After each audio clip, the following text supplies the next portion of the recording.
नवी मुंबईतील तळोजा औद्योगिक पट्टा म्हणून ओळखला जातो। मात्र प्रदूषण ज्या पद्धतीने मोठ्या प्रमाणात तळोजा परिसरामध्ये केलं जातं तशाच प्रकारे जलप्रदूषण जे आहे ते विविध कंपन्यांकडून केलं जात आहे। आता isakal.com आहे देशातील नंबर 1 ची मराठी न्यूज वेबसाईट। प्रत्येक अपडेटसाठी isakal.com ला नक्की भेट द्या।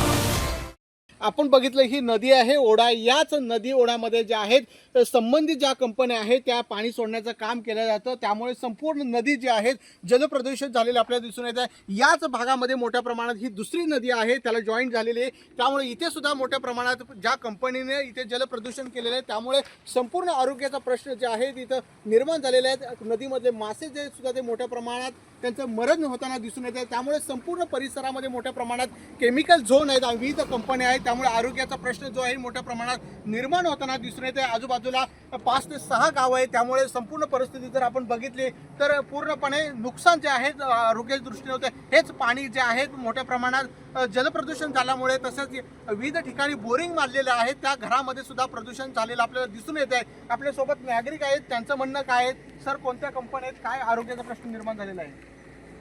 3 दिवसापूर्वी संध्याकाळी 7:30 वाजता भयंकर प्रकारचं जलप्रदूषण या ठिकाणी झालं। ते संपूर्ण पाणी आम्ही आमच्या मोबाईलमध्ये कॅप्चर करले लोकेशन सहित।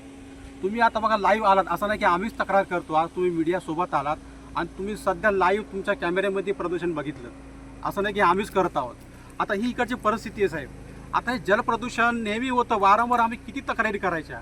इथं महिला गावाच्या शहरातल्या आजारी पडत आहेत, त्यांचे डोकं दुखत आहेत, त्यांना ताप येत आहेत, खूपसाहित ते सगळे कमजोर होत आहेत आणि सिनियर सिटीजन जे वरिष्ठ आहेत त्यांच्या हार्टला झटके येत आहेत, अशी परिस्थिती निर्माण झाली आहे। राज्याच्या दोन्ही विरोधी पक्ष नेत्यांनी पत्र सुद्धा दिले आहे की प्रकल्प आरोग्याचा प्रश्न निर्माण झालेला आहे।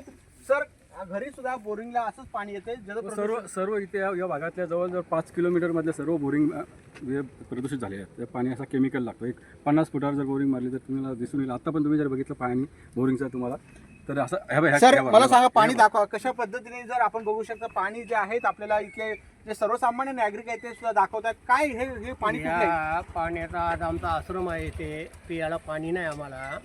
हा पाणी आम्ही प्रत्यक्ष पाहिजे तेवढे रिपोर्ट दिले पण हे लोक त्याच्यावर लक्ष देत नाही।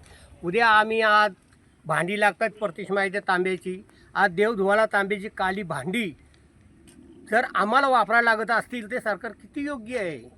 आज म्हणताना जर इथं उभं राहायला जागा नाही सर राहते, हे सरकार किती चांगलं आहे हेच मला बोलायचं आहे। मला पुढं काही बोलायचं नाही, मला यापुढे काही बोलायचं नाही। हे जर आपण बघितलं पाणी, हे जे पाणी आहे ते सर्वसामान्य नागरिकांच्या सोसायटीमध्ये रहिवाशांमध्ये असं पाणी प्यावं लागतं। हे पाणी जे आहे बोरिंगचं आहे, त्यामुळे याच कंपन्याचा फटका जो आहे तो सर्वसामान्य नागरिकांना बसलेला आहे। अशाच प्रकारे जलप्रदूषण मोठ्या प्रमाणात झाल्यामुळे असल्या प्रकारचं पाणी आम्हाला प्यायची वेळ सरकारने आणली की काय, असा प्रश्न या निमित्ताने उपस्थित आहे। कॅमेरामॅन अजित जाधव, विकास मिरगे, साम टीव्ही, पनवेल, नवी मुंबई।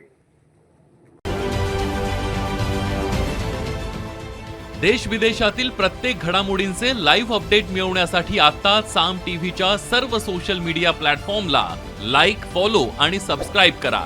तसंच सर्व नोटिफिकेशनसाठी बेल आयकॉन प्रेस करायला विसरू नका।